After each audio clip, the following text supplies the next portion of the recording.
This is the first episode of Memories of Calatagan, a series where I would be sharing videos of some of my precious memories spent in Calatagan. In this video, we were feeding birds. These wild birds reminded me of my mom. She passed away last pandemic.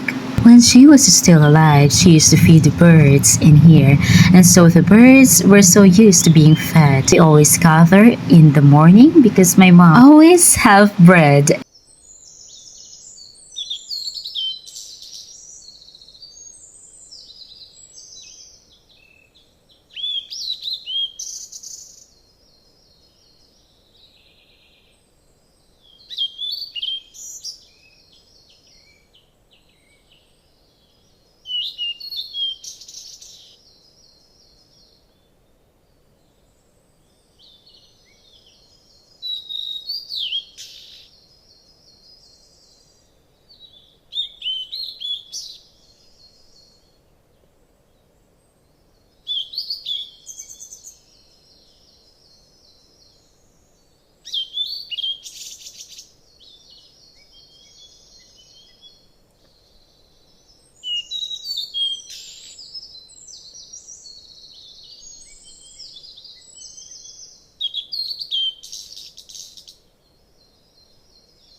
Thank you for watching.